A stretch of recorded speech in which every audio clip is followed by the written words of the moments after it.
কানা রাসূলুল্লাহ সাল্লাল্লাহু আলাইহি ওয়াসাল্লাম আবিয়াদা কান্নামা সিগা মিন ফিদ্দা। রাসূলুল্লাহ সাল্লাল্লাহু আলাইহি ওয়াসাল্লাম এত সুন্দর ছিলেন, দেখলে মনে হতো যেন তাকে রূপা দিয়ে গঠন করা হয়েছে। রাসূলুল্লাহ সাল্লাল্লাহু আলাইহি ওয়াসাল্লামের মাথা কেমন ছিল? আল জামিউস সগীর হাদিসের কিতাব 6452 নম্বর হাদিস। এই হাদিসের মধ্যে আছে কানা রাসূলুল্লাহ সাল্লাল্লাহু আলাইহি ওয়াসাল্লাম দখমার রাসি। রাসূলুল্লাহ সাল্লাল্লাহু আলাইহি ওয়াসাল্লামের মাথা তুলনামূলক একটু বড় ছিল, দেখতে অনেক সুন্দর লাগতো। মাথার চুলগুলো কেমন ছিল? ঘন নাকি পাতলা? জাওয়াইদুল মুসনাদ 944 নম্বর হাদিস। কানা রাসূলুল্লাহ সাল্লাল্লাহু আলাইহি ওয়াসাল্লাম কাসীরা শা'রির রাসি। রাসূলুল্লাহ সাল্লাল্লাহু আলাইহি ওয়াসাল্লামের চুলগুলো ছিল ঘন। চুল কি লম্বা ছিল নাকি কোকড়ানো ছিল? সহিহ মুসলিমের বর্ণনা 2347 নম্বর হাদিস। আমাদের মাদ্রাসার পাঠ্যপুস্তক অনুসারে মোট হাদিস সংখ্যা হবে 3033টা। এটাই আন্তর্জাতিক রকম। এই হাদিসের বর্ণনাকারী আনাস ইবনু মালিক রাদিয়াল্লাহু তাআলা আন তিনি বলেন, লা বিল জাদিল কাতিতি ওয়ালা বিসসাবতি। রাসূলুল্লাহ সাল্লাল্লাহু আলাইহি সাল্লামের চুলগুলো একেবারে কোকড়ানো ছিল না, আবার একেবারে সরু লম্বা ছিল না। তাহলে কেমন ছিল? এটা আরেক হাদিস থেকে জানি। আল জামিউস সগীর হাদিসের কিতাব 6475 নম্বর হাদিস। হাদিসের বর্ণনাকারী আবু হুরায়রা রাদিয়াল্লাহু তাআলা তিনি বলেন, আন আবি হুরায়রা রাদিয়াল্লাহু তাআলা আনহু قال কানা রাসূলুল্লাহ সাল্লাল্লাহু আলাইহি ওয়াসাল্লাম রাজিলার রাস। রাসূলুল্লাহ সাল্লাল্লাহু আলাইহি সাল্লামের চুলগুলা ঈষৎ ঢেউ খেলানো ছিল, দেখলে মনে হতো চুলগুলা ঢেউ খেলতেছে এমন ছিল। ইন ইনফারাকাত আকিকাতুহু ফারাকা ওয়া ইল্লা ফালা। চুলের সামনে যদি অনায়াসে সিঁথি কাটতো তাহলে নবীজি চুলগুলা সিঁথি কাটতেন, অন্যথায় চুল সিঁথি করতেন না। অনায়াসে সিঁথি কাটলে সিঁথি কাটতেন। قد شمط مقدم رأسه ولحيته। চুলের সামনের কিছু অংশ আর দাড়ির কিছু অংশ পেকে গিয়েছিল। এই দাড়ি পাকা আর চুল পাকা গুলা ইদাদ দাহানা যদি তেল দিতেন লাম ইয়াতাবায়্যান, তাহলে পাকা দাড়ি পাকা চুল দেখা যেত না। ওয়া ইদা শাইসা তাবায়্যানা, আর যদি চুলগুলা একটু অগোছালো হতো তাহলে ওই সাদা দাড়ি আর চুল একটু স্পষ্ট হতো, সেটা দেখা যেত। এই হলো রাসূল সাল্লাল্লাহু আলাইহি ওয়াসাল্লামের চুলের বর্ণনা। চুলের পরিমাপ কতটুকু ছিল এই ব্যাপারে ওলামায়ে কেরাম সবাই এখানে, আমি আপনাদের কিন্তু বলতেও পারি না। ওলামায়ে কেরাম ছাড়া অন্য যারা আছে আপনারা তিনটা শব্দ মনে রাখবেন। 1 নম্বর ওয়াফরাহ, 2 নম্বর লিম্মাহ, 3 নম্বর জুম্মাহ। কানের অর্ধেক পর্যন্ত চুল, এটা হলো ওয়াফরাহ। 2 কান আর কাঁধের মাঝামাঝি চুল, এটা হলো লিম্মাহ। কাঁধ পর্যন্ত চুল, এটা হলো জুম্মাহ। হাদিস থেকেই চলেন, তিনটা চুলের পরিমাপ জেনে নেই। সহিহ মুসলিমের বর্ণনা 2344 নম্বর হাদিস। এই হাদিসের মধ্যে আছে কানা শারু রাসূলিল্লাহ সাল্লাল্লাহু আলাইহি ওয়াসাল্লাম ইলা আনসাফি উযুনাই। রাসূলুল্লাহ সাল্লাল্লাহু আলাইহি সাল্লামের চুলগুলো ছিল কানের অর্ধেক পর্যন্ত। বলেন তো এটাকে কি বলা হয়? ওয়াফরা। সহিহ বুখারীর বর্ণনা 5905 নম্বর হাদিস।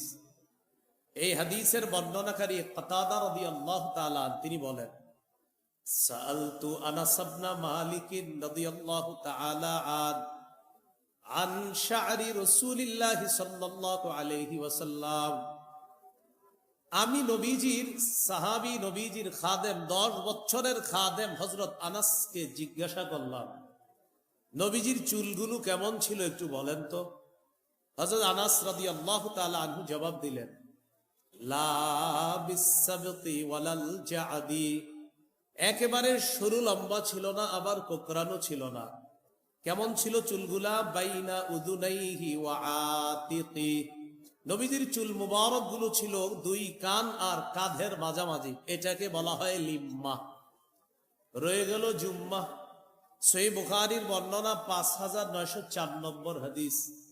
এই হাদিসের মধ্যে আছে কানা ইয়াদরিবু শা'রু রাসূলিল্লাহি সাল্লাল্লাহু আলাইহি ওয়াসাল্লাম মানকিবাই, রাসূলুল্লাহ সাল্লাল্লাহু আলাইহি সাল্লামের চুল মুবারক কাঁধ পর্যন্ত লম্বা হতো মাঝে মাঝে, এটাকে বলা হয় জুম্মা। এই হলো রাসূল সাল্লাল্লাহু আলাইহি সাল্লামের চুলের পরিমাপ। এবার মাথার পরে আমরা আসি চেহারা মুবারক কেমন ছিল। রাসূলুল্লাহ সাল্লাল্লাহু আলাইহি সাল্লামের চেহারা মুবারক কেমন ছিল এক কথায় বললে সহিহ বুখারীর বর্ণনা 3549 নম্বর হাদিস। এই হাদিসের মধ্যে আছে কানা রাসূলুল্লাহ সাল্লাল্লাহু আলাইহি ওয়াসাল্লাম আহসানান নাসি ওয়াজহা, রাসূলুল্লাহ সাল্লাল্লাহু আলাইহি ওয়াসাল্লামের চেহারা মুবারক মানুষের মধ্যে সর্বাপেক্ষা সুন্দর ছিল, সবচেয়ে সুন্দর ছিলেন তিনি। তিরমিজির বর্ণনা 3638 নম্বর হাদিস। এই হাদিসের মধ্যে আছে লা বিল মুকালসাম, চেহারা একেবারে গোল ছিল না। তাহলে কেমন ছিল এটা মুসলিম থেকে জেনে নিই। 2344 নম্বর হাদিস। প্রশ্ন করা হলো ওয়াজহুহু মিসলুস সাইফ, আচ্ছা নবীজির চেহারা মুবারক কি তরবারির মতো ছিল? তো তিনি জবাব দিলেন লা বাল কানা মিসলাস সাইফ মিসলাশ শামসি ওয়াল কমার, নবীজির চেহারা মুবারক ছিল চন্দ্র এবং সূর্যের মতো গোল সুন্দর।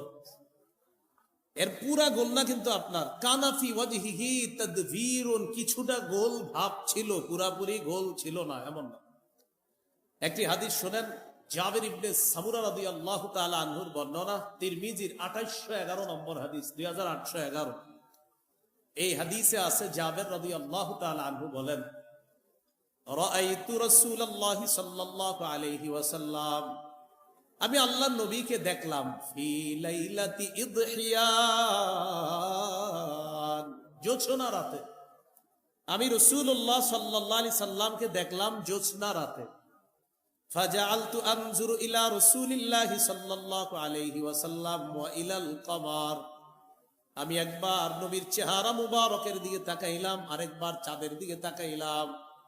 আল্লাহর কসম হুয়া আহসানু ইনদি মিনাল কমার, আল্লাহর কসম আমি চাঁদের দিকে দেখলাম, নবীর দিকে দেখলাম, চাঁদের চেয়েও নবীকে আমার কাছে বেশি সুন্দর মনে হয়েছে। আল জামিউস সগীরের মধ্যে আসছে ইয়াতালাল্লাহু ওয়াজহুহু তালাআলু আল কমারি লাইলাতাল বদরি, পূর্ণিমার রাতের চাঁদ যেমন সুন্দর, নবীর চেহারা মুবারক ঠিক তেমন সুন্দর উজ্জ্বল হয়ে গেছে।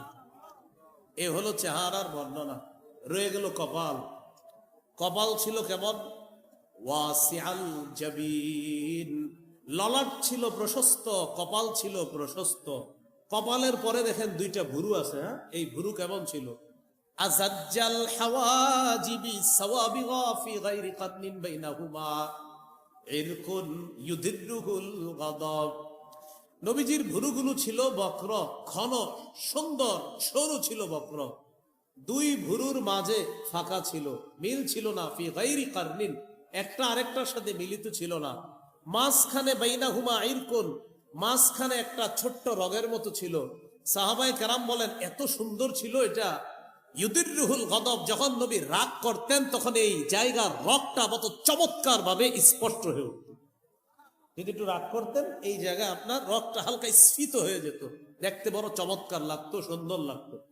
গর্ভবতী স্ত্রীদেরকে এইগুলা একটু শোনায়, বুঝছেন, নাটক সিনেমা না দেখা এইগুলা শোনাবেন। নবীজি নাক কেমন ছিল, কান কেমন ছিল, এগুলা এদেরকে লিখে দিবেন, টানায় দিবেন, ঘরের জানালায় ঝুলিয়ে দিবেন। নাটক সিনেমা দেখেন, দেখার পর যে সন্তান পেট থেকে আসে পরে এটা গিয়া শাহবাগ গিয়ে ইসলামের বিরুদ্ধে কথা বলে। যেরকম ফ্যাক্টরি এখন সম্পদ তো এমনই আসবে। আল্লাহ আমাদেরকে হেফাজত করে। এই ছিল রাসূল সাল্লাল্লাহু আলাইহি ওয়াসাল্লামের ভুরু। এরপরে আপনার নবীজি সাল্লাল্লাহু আলাইহি সাল্লামের ভুরুর নিচে চোখ, চোখ কেমন ছিল? সহিহুল আদাবিল মুফরাদ কিতাবের নাম কিন্তু আল আদাবুল মুফরাদ, এটা ইমাম বুখারীর লেখা। এটার আপডেট ভার্সন হলো সহিহুল আদাবিল মুফরাদ, সেটা বিশাল হিস্টোরি, সহিহ, এটা অন্য জগৎ। তো সহিহুল আদাবিল মুফরাদ 988 নম্বর হাদিসের বর্ণনা। এই হাদিসের মধ্যে আছে কানা রাসূলুল্লাহ সাল্লাল্লাহু আলাইহি ওয়াসাল্লাম আযীমাল আইনাইন, নবীজি সাল্লাল্লাহু আলাইহি সাল্লামের চোখ তুলনামূলক একটু বড়, দেখতে ডাগর ডাগর চোখ বিশিষ্ট ছিল। জান্নাতীদেরকে আল্লাহ যে হুর দিবেন, এই হুরদের চোখ হবে ডাগর ডাগর চোখ বিশিষ্ট। আল্লাহ আমার নবীকে দুনিয়াতে এই ডাগর ডাগর চোখ ওয়ালা নবী বানায়। চোখের ভিতরে মণি, এটা কেমন ছিল? আদআজাল আইনাইন, তিরমিজির বর্ণনা 3638 নম্বর হাদিস, লম্বা হাদিস। এখানে আসছে আদআজাল আইনাইন, চোখের দুই মণি ছিল খুব কালো, ঘন কালো ছিল। জাবির ইবনে সামুরা রাদিয়াল্লাহু তাআলা আনহু বলেন, রাআইতু রাসূলুল্লাহি সাল্লাল্লাহু আলাইহি ওয়াসাল্লাম, আমি আল্লাহ নবীকে দেখলাম, দেখার পর মনে মনে বললাম, কুলতু আকহালাল আইনাইন, নবীর চোখ মুবারক দেখে আমার মনে হলো চোখের মধ্যে সুরমা লাগানো। আমি নবীজির দিকে দেখলাম, দেখার পর আমার মনে হলো নবীর চোখে সুরমা দেওয়া। ওয়ালাইসা বিআকহালা, আসলে চোখের মধ্যে সুরমা দেওয়া না। এর মানে আমার নবীর দুই চোখ আল্লাহ এত সুন্দর করে বানিয়েছে, দেখলে মনে হতো সুরমা দেওয়া আছে, আসলে সুরমা দেওয়া না। আমরা সুরমা দিয়ে সুন্দর বানাইলে চোখ যেমন হয়, আল্লাহ সুরমা ছাড়াই নবীর চোখ এমন ভাবে বানায়। এই ছিল চোখের সৌন্দর্য। চোখের পাশে রয়ে গেল নাক। নাক ছিল কেমন? আকনাল ইরনিন, নাক তুলনামূলক একটু উঁচা ছিল। লাহু নূরুন ইয়ালু, নাকের উপরের অংশে একটা আলো উদ্ভাসিত হতো, একটা নূর উদ্ভাসিত হতো। ও আবার নূর মানে কিন্তু নূরের তৈরি না, এখানে আবার একটা বিষয় বুঝতে হবে। হ্যাঁ, একে এক আজীব ঝামেলা। মানে আমরা অনেক সময় বলি অমুক রে, অমুক হুজুর রে, আল্লাহ মাশাআল্লাহ তার চেহারাটা কি নুরানি চেহারা। নুরানি মানে কিন্তু নূর না। নুরানি বললে কি নূরের তৈরি হওয়া আবশ্যক হয় না। লম্বা প্রমাণ আদি দেওয়া যাবে, অনেক প্রমাণ দেওয়া যাবে যে নূর বললেই নূরের তৈরি হয় না। বলে নূর বললে কিসের তৈরি হয় না? নূর। এই জন্য যারা নাকি নবীজিকে নূর বলে, তারা বলে কাদ জাআকুম মিনাল্লাহি নূর, এই আয়াত দিয়ে দলিল দেয়। এটার বিপক্ষে আমার লম্বা আলোচনা আছে যে নূর বললে যে নূরের তৈরি হয় না। অসংখ্য অগণিত দলিল দিয়েছি যে নূর বললে নূরের তৈরি হয় না। এর সবচেয়ে বড় প্রমাণ আল্লাহু নূরুস সামাওয়াতি ওয়াল আরদ, আসমান জমিনের নূর আল্লাহ। নাউজুবিল্লাহ, আল্লাহ কি নূরের তৈরি? জানি না। হ্যাঁ, আল্লাহ নূরুস সামাওয়াত আছে, তো নূর বললে যদি নূরের তৈরি হওয়া লাজেম হয়, তো আল্লাহ কি বলবেন? এই জন্য এইগুলা না, বুঝেন নাই? নূর বললে নূরের তৈরি না, এটা অসংখ্য জায়গা আছে। ওয়াজআলাল কমারা নূরা, আল্লাহ বলছে চন্দ্রকে করেছেন তিনি নূর। চাঁদ কি নূরের তৈরি? জানি না। অসংখ্য অগণিত প্রমাণ দেওয়া যায়, নূর বললে নূরের তৈরি হয় না। কিয়ামতের ময়দানে তো এমন হবে, ইমানদারদেরকে আল্লাহ তাআলা বলবেন যে ইমানদারদের সামনে পিছনে শুধু নূর আর নূর হবে। মুনাফিকরা বলবে নাক্তাবিস মিন নূরিকুম, একটু থামো না, তোমাদের থেকে একটু নূর নেই। তো ইমানদার নূরের তৈরি। এই জন্য নূর বললেই নূরের তৈরি হয় না। রাসূল সাল্লাল্লাহু আলাইহি সাল্লামের নাক একটু উঁচা ছিল, এখান থেকে নূর উদ্ভাসিত হতো, আলো উদ্ভাসিত হতো। এই ছিল নাকের বর্ণনা। রয়ে গেল নিচে গাল। গাল মুবারক কেমন ছিল? সাহলাল খাদ্দাইন, ছিল সমান। দেখেন, সমান বললে মাথায় আসতে পারে এটা কেমন সমান, কিভাবে? মোট কথা, মানুষের গাল যেমন সুন্দর হতে পারে, আল্লাহ নবীর গাল ঠিক তেমন সুন্দর করে বানিয়েছে। গালের পরে রয়ে গেল দাড়ি মুবারক কেমন ছিল? কাসাল লিহিয়া, দাড়ি ছিল ঘন। এরপরে একটু নিচে আসেন, দাঁত মুবারক কেমন ছিল? মুফাল্লাজাল আসনান, সামনের দাঁত কিছুটা ফাঁকা ছিল, সুন্দর ছিল। সামনের দাঁতগুলা কিছুটা ফাঁকা, দেখতে অস্বাভাবিক সুন্দর লাগতো। রয়ে গেল মুখের ভিতরের থুতু, এই থুতু মুবারক কেমন ছিল? সহিহ বুখারীর বর্ণনা 4210 নম্বর হাদিস। খায়বারের যুদ্ধ, এই খায়বারের যুদ্ধের দিন রাসূলুল্লাহ সাল্লাল্লাহু আলাইহি সাল্লাম বললেন, আন সাহাল ইবনে সা'দ আস-সাঈদী রাদিয়াল্লাহু তাআলা আনহু قال قال رسول الله صلى الله عليه وسلم يوم خيبر لأعطين الراية غدا يحب الله ورسوله ويحبه الله ورسوله। রাসূলুল্লাহ সাল্লাল্লাহু আলাইহি সাল্লাম বললেন, আমি আগামীকাল পতাকা এমন এক ব্যক্তিকে দিব যে আল্লাহকে ভালোবাসে, রসুলকেও ভালোবাসে, আর আল্লাহ এবং তার রসুলও তাকে ভালোবাসে, এমন এক ব্যক্তিকে আমি আগামীকাল পতাকা দিব। ইয়াফতাহুল্লাহু আলা ইয়াদাইহি, আল্লাহ তাআলা তার হাতে খায়বার বিজয় করবেন বলে আমি নবী আশাবাদী।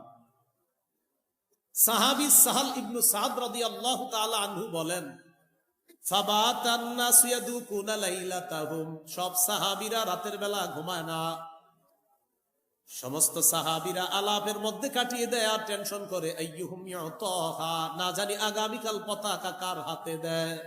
সবার আশা, না জানি নবী পতাকাটা কাকে দেয়, যদি আমাকে দিত, যদি আমাকে দিত, মানে আশা হলো যে রাসূল সাল্লাল্লাহু আলাইহি সাল্লাম পতাকা কাকে দিবে, তো এই পতাকা পাওয়ার জন্য সবাই আশা করতেছে।